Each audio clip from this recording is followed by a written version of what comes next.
30 millions, c'est le nombre de personnes qui ont suivi le parcours Alpha depuis sa création. Et c'est pas genre des millions comme une vidéo avec des millions de vues. Là, c'est des millions de gens qui se sont déplacés. La plupart des parcours sont en présentiel. Aujourd'hui, Alpha est implanté dans 169 pays. C'est un vrai exploit, surtout quand on sait que la diffusion large du programme a commencé en 1990, soit il y a 30 ans, il n'y a pas si longtemps que ça. On va chercher à comprendre ce qui fait le succès du parcours Alpha et comment il a conquis le monde en partant de Londres. C'est sûr, le fait que le parcours soit en anglais y est pour quelque chose, mais vous allez voir, ce n'est pas la seule raison. Alors installez-vous confortablement et laissez-nous vous raconter le coup de maître d'Alpha dans l'évangélisation. Quand on cherche un peu sur internet, on découvre qu'Alpha a été créé en 1977. À ce moment-là, le parcours avait lieu à HTB, à Holy Trinity Brompton, une paroisse anglicane de Londres. Celui qui est considéré comme le vrai pionnier et qui est toujours à la tête d'Alpha aujourd'hui, c'est Nicky Gumbel. Mais Nicky a été ordonné en 1990, soit 13 ans après que les premières sessions du parcours Alpha aient lieu. Alors, que s'est-il passé pendant ces 13 premières années? En fait, pendant ces 13 ans, le parcours Alpha est resté sous serre. C'était juste pour la paroisse de Holy Trinity Brompton. En 1977, donc, un des vicaires de HTB crée un parcours de 10 séances pour les chrétiens de sa paroisse. 10 séances autour de 10 questions sur le sens de la vie, de l'Église ou de Dieu.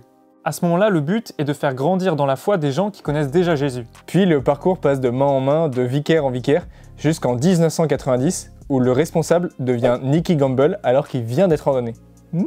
Mais avant de passer à la suite, laissez-moi vous faire remarquer que Nicky Gumbel n'est pas le créateur du parcours Alpha. Je ne veux pas dire qu'il n'a pas de mérite, mais plutôt vous inviter à contempler comment le Seigneur a conduit. Le charisme de Nicky, ça a été de prendre le parcours Alpha et de l'adresser au plus grand nombre. Mais il n'est pas parti de rien pour ça. Il n'y a pas forcément besoin de créer quelque chose de toute pièce pour que ce soit un beau projet d'évangélisation. Quand Nicky prend la responsabilité du parcours, il fait lui-même partie d'un groupe de partage avec des gens en fait qui ne sont pas du tout chrétiens. Genre pas du tout. Genre ouais, ils croient pas en Dieu et tout ça quoi. Et à ce moment-là, Nicky il se rend compte que le parcours Alpha peut s'adresser à des non-chrétiens alors même que c'était pas du tout designé pour eux. C'est là qu'ils vont voir que l'outil qu'ils ont entre les mains est super efficace. Et cet outil, il va se diffuser hyper vite. Mais genre très vite. On passe de 4 cours en 1991 à 2500 cours en 1995 à 10 500 en 1998. Soit fois 500. Attends, fois 500, mais non, 500 fois 4. Mais non, c'est pas 500, c'est fois 4000 fois. Soit fois 2500 en 7 ans.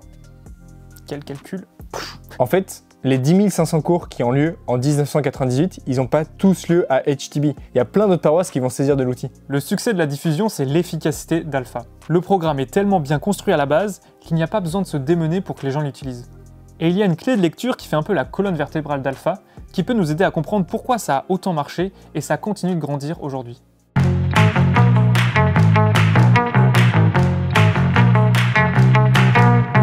Poser des questions, c'est arrivé très tôt dans la vie de Nicky Gumbel, un peu comme si c'était sa vocation première. Il s'est converti pendant ses études en lisant l'Évangile et dès qu'il a commencé à croire, il a voulu le partager au plus grand nombre. Et sa méthode pour le faire, c'était de poser des questions. Original. Il allait sonner chez les gens au culot. Ding dong! Il partait d'une question icebreaker, type « Qu'est-ce que vous avez mangé ce matin ?» Et le but, c'était d'aller de plus en plus deep jusqu'à se poser cette fameuse question « Est-ce que vous connaissez Jésus-Christ ?» Figurez-vous que ce n'est pas la meilleure méthode que Nicky ait trouvée. En même temps, tu vas toquer chez moi pour me demander ce que j'ai mangé. Je suis plus d'avis à te trouver très chelou plutôt qu'à te parler de ma foi. Non? Oui. Mais Nicky n'a pas fini de se servir des questions. Il va même en faire un élément déterminant dans la pédagogie d'Alpha. Il y a des questions que tout le monde se pose dans la vie, à 2h du mat ou à d'autres moments de la journée. Qu'est-ce que je vais manger ce midi? Quelle série je regarde? Bon, on connaît tous ces problématiques. Mais là, on va parler de questions un peu plus profondes. Why am I here? What's the purpose of life? Does life have an ultimate meaning? Vraiment, je pense que tout le monde passe par là à un moment de sa vie. Avant, la plupart des gens trouvaient leur réponse à l'église ou dans une religion transmise par leur famille. Mais aujourd'hui, la tradition a disparu et la recherche spirituelle se fait sentir. Les gens ne vont plus à la messe ou au culte, mais ils se posent ces mêmes questions existentielles. Il n'y a pas à dire, face à toutes les crises qu'on traverse et le futur qui s'annonce pas tout rose, il y a de quoi se demander qu'est-ce qu'on fait sur Terre. Mais qu'est-ce que je fais là? Et quand tu te poses régulièrement des questions type « Quel est le sens de la vie ?», ça peut être angoissant, c'est usant à la longue et t'as envie d'y répondre. C'est en partant de ces questions qu'Alpha a construit son programme. Donc ces questions profondes, si tu les as, c'est pas évident de trouver un lieu pour en parler et en discuter avec d'autres. Tu peux pas trop arriver au café du bas de ta rue et en parler, ou en discuter avec tes collègues entre la poire et le fromage. J'aime trop cette expression. La force d'Alpha, c'est de créer des safe zones. La soirée est organisée autour de 3 temps. D'abord, le repas. C'est un vrai lieu de convivialité, les gens peuvent parler de tout et de rien, et d'ailleurs pas trop de Dieu. Les participants se sentent accueillis, chouchoutés, et ils sont contents de commencer par un moment de détente.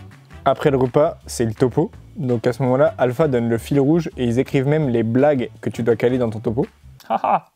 Les rires sont enregistrés. Et d'ailleurs, le format et les thèmes sont les mêmes depuis 30 ans. À la fois, on change pas une équipe qui gagne, ni une recette qui gagne. Et après le topo, les groupes de partage. Les participants peuvent partager, poser leurs questions, sans avoir peur d'être jugés, coupés ou contredits. Et des endroits comme ça ne court pas les rues. Ça se saurait. À Alpha, chacun arrive avec sa singularité, son histoire et ses questions. Alerte spoiler, la réponse que développe Alpha à la plupart des questions, c'est Jésus. C'est qui le patron? Et moi? Mais la forme ouverte du programme, la pédagogie, de partir plutôt des questions que des réponses, permet à chacun d'ouvrir son cœur en fonction de là où il en est dans sa recherche spirituelle. Ce qui fait que ce parcours transforme des vies, c'est la liberté et la confiance. Les gens sont libres. Pas d'engagement sur 10 séances, tu peux arrêter quand tu veux. Et d'ailleurs, pour ceux qui se demandent, la participation est libre, donc potentiellement ça peut être gratuit. Mais surtout, à force de revenir aux soirées, la confiance s'installe. Au fur et à mesure, on s'ouvre à la discussion, on lâche ses convictions sur Dieu ou sur le monde, et on ose un peu plus aller vers Jésus. Parce que dans les topos, c'est vers lui que tout le monde regarde.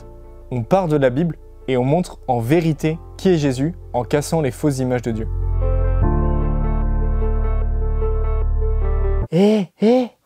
Comment tu atteins 169 pays en moins de 30 ans en restant à Londres? Bois question. Alors je pense que quand c'est le dieu de l'impossible qui est à la manœuvre, ça aide, c'est sûr. L'éternel des armées. J'aime bien l'éternel des armées, je trouve ça claque. Mais pour lui donner un coup de pouce, Alpha a proposé à toutes les communautés, les paroisses, les églises de s'emparer de son outil. Même si à la base Alpha vient de HTB, donc une église Anglicane. Je complète tes phrases parce que j'ai un peu de mal. ils ont donné des ressources à toutes les églises chrétiennes. Les pentecôtistes, les orthodoxes, les catholiques, les évangéliques. Tout le monde s'en est emparé. Et les organisateurs le voient, car quand une église d'une dénomination organise une session Alpha, ça ne veut pas dire que tous les participants viennent de cette même église. C'est hyper œcuménique quoi. À travers ça, Alpha est un vrai outil pour l'unité des chrétiens. Parler de Jésus à des adultes, c'est cool, mais le Christ doit être annoncé à la terre entière. On est d'accord? Alpha a donc adapté sa pédagogie à ce qu'ils appellent des contextes. On a vu Alpha en prison, Alpha pour les adolescents, pour les jeunes, Alpha pour les couples, même un Alpha pour les couples de l'armée anglaise, hyper précis, et beaucoup d'autres contextes. Beaucoup. Tout ça en gardant le même fond et la même colonne vertébrale, mais en adaptant la forme au public auquel on s'adresse. Alpha a trouvé une formule qui répond aux questions de toutes les personnes en recherche, qu'elles soient chrétiennes ou non. Et même si certains ne se convertissent pas en faisant ce parcours, ils y trouvent une safe place, un lieu ouvert, convivial, où ils se sentent pleinement écoutés. On n'aura peut-être pas les réponses, mais au moins on va cheminer ensemble vers la vérité s'il y en a une.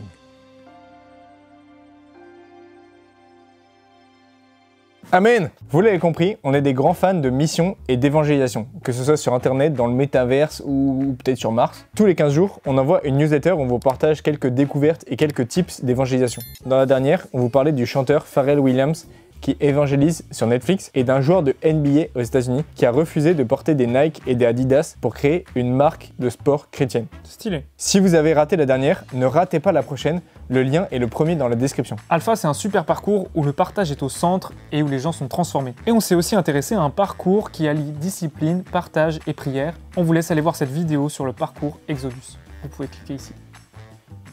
À bientôt pour une prochaine vidéo. D'ici là, on prie pour vous et vos missions. De votre côté, priez pour nous.